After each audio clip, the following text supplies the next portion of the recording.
Hi, this is Roger, thanks for dropping by. Following a working weekend with my daughter Hannah, this is a garden update on what we got up to, and also at the end a quick decking update because there was a new discovery. Right, so this is endearingly known as the planted border. I wonder why. We agreed between us it's getting a bit overcrowded in places and could probably do with thinning out a bit, but we're just going to let it go for this year. Hannah was impressed by the sheer number of ferns that have come up this year and doesn't remember that many being there last year. Well, some could be seedlings, but that big now at this time of year, highly unlikely. So maybe they just didn't grow very well last year. But anyway, I love new fronds on ferns. The green is absolutely smashing. We have quite a few pretty sizable Welsh poppy plants. There's a large one up the back there. There's one here that's got at least 2 buds on. And then there's another large one here which has buds. So we're going to have that bright yellowy orange. Oh, actually it's got stacks of buds. So we're going to have those bright yellowy orange poppy flowers in the not too distant future.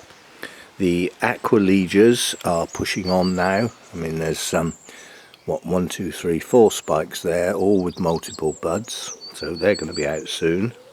That doesn't look much, but boy am I pleased to see it. That's a very special fern that has a lovely, delicate, feathery foliage. Now at first, when it opens like that, it looks quite tatty, but you wait till it gets going, it'll be impressive. And Hannah cut back the old leaves on the hart's tongue ferns. We didn't do that last year because they're pushing out lovely new fronds, and many of them. So that's good. Nothing much going on up here apart from the lily of the valley pushing up, showing its flower spikes. So the only work we really did on the planted border was a few weeds got pulled out and the old leaves on the hart's tongue ferns got cut off. That's just a tidying thing, nothing much else. A lot of talking was done about what's in here and what we might remove or split up when we sort of rationalise it, possibly in early spring next year or maybe in autumn. We shall wait and see. But the main work was done out here. Now Hannah took some pictures, some stills on her phone, which I will include in the video, but I haven't decided where yet. Now the main thing that's happened out here follows the thought process, and the thought process was that the place was starting to look tatty and unkempt. And we sort of sat there and thought about it and had another drink and had to think about it, and I agreed, and so I said, well, what are we going to do about it? And we agreed that the best thing to do was decide what clumps of ground cover were to be kept as tidy clumps, as though they were planned and put there like a deliberate mechanism, and then the rest of the gravel beds gets cleared and is kept clear as gravel beds, so that there's a distinct difference between the planted ground cover and the gravel. That took a lot of doing. There's a lot of weeding, which is a lot of bending and kneeling down, and Hannah did a fair bit of that. I managed to do some, but you can sort of see the idea. There were some plants that were moved. This cuckoo flower was out here, that got moved up there, there was a primrose out here that got moved back up here where it'll get a bit more shade. We decided that little group of valerian, red valerian, would stay, which means we've got some both sides now. That's ground cover planted, that's ground cover planted.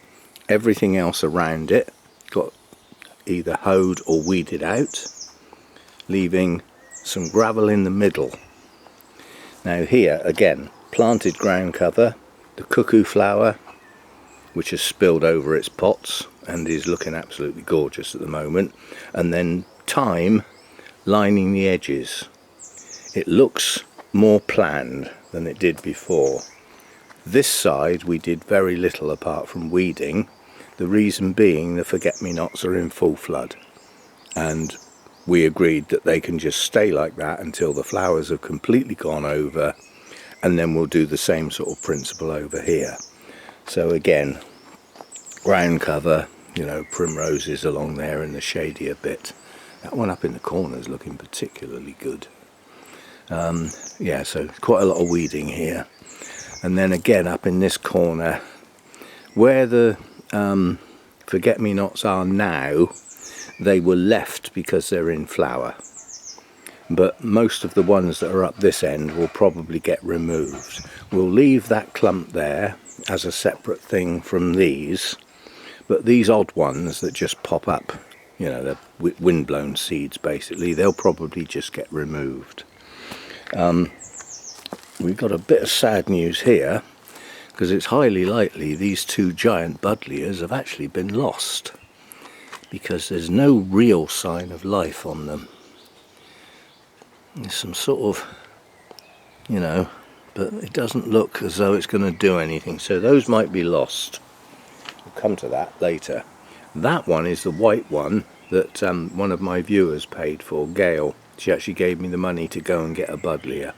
So that one's shooting out fine. That one's okay.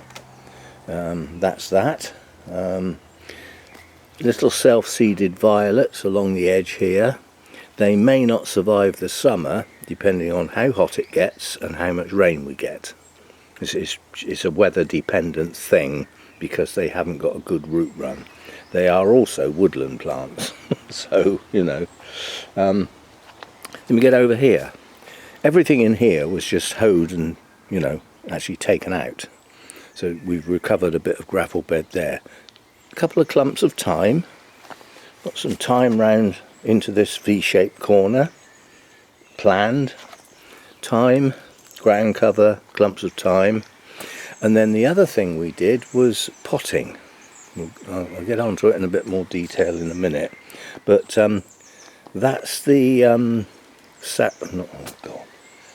scabious that was in a flower pot inside a ceramic pot. So that's been potted up properly. Quite a lot of the tatty bits were cut off. So that's in a nice big pot now and should take off. The sedum that was in that pot I was going to lift out and put in a bigger pot, and I noticed that most of it's rotted. And there's a few tiny little pieces that may or may not grow, so I've left it, just took off the dead sticks. And then over here, the valerian that was in there, I'll come to that in a minute, and virtually everything that was here was cleared, so that we've reclaimed the gravel bed here. This matted moss and everything, the hoe wouldn't get at it, so I'm going to use a spray on that and actually get that back to gravel. This is planted ground cover, so that was left. Then over here we've already done. The area up through here we can't do until we've finished the decking. So that's what we got up to. And I'll now put the stills up that Hannah took. Basically what they're showing is the fact that where we cleared out a lot of these gravel beds, we rescued quite a lot of the plants. So they were viable plants, nice plants that were useful, they were just in the wrong place. So we rescued them, and Hannah took some pictures. She also, during the winter, lost all of the forget-me-nots up where she lives. She shares the workload on a patio with some other people in the flats, and she had some forget-me-nots in a tub and a few in some of the garden borders. They were all lost in the winter. They just disappeared. She lost all of the red valerian up in her area. Only the pink survived the winter. And quite a lot of the plants in the tubs on the patio just got lost. And she thinks it was a combination of continuous rain getting everything absolutely soaking wet, followed by hard frosts, and things in the pots just froze. They just froze solid. So she lost quite a bit up there. So she's potted up quite a bit. She took some Himalayan honeysuckle, some forget-me-nots, and some red valerian to sort of replace what was lost up her end. So we did rescue some plants. We didn't lose them all. Right, now a quick decking update. The important thing was that we discovered that the support posts were on feet. And I'll have to come back and finish this. The phone's going. Right, sorry about that. And it was a spoof call, so I didn't need to bother. Right, where were we? Feet. My son discovered that the support posts, most of which had rotted, were actually on flat-based feet rather than spikes driven in the ground. So we have the 3 up this end, which are fine as they are. We have the 3 there that are fine as they are, as long as the support timbers in them are all brought to the right levels. What we didn't know was where the pavers ended, because for these types of feet to work, they need to be on a very firm base. And these pavers, what was a patio obviously, we didn't know how far they went. We knew that these 3 posts were on them, but we didn't know up there. So I thought, well, as we're doing a working weekend, I'll dig down and find out if the pavers extend far enough that we can use these type of flat based feet for the other 3 posts up that end. So I dug down there, and there's obvious pavers still there, so that's good. I dug down there and found pavers down there. I then had to sit down for half an hour because I had a job to breathe and I couldn't do anything else. I was totally exhausted. The tablets that I'm taking and a combination of that with my AF just kicks me over. I just can't do anything like as much as I used to be able to do. And later in the day I looked round and Hannah had dug the 3rd one down to check that there wasn't like a gap in the pavers. So the 3 end support posts for the cross members can all have these square bottomed, flat bottomed feet, so it'll be consistent. Every member of the crow family has to make a horrible noise.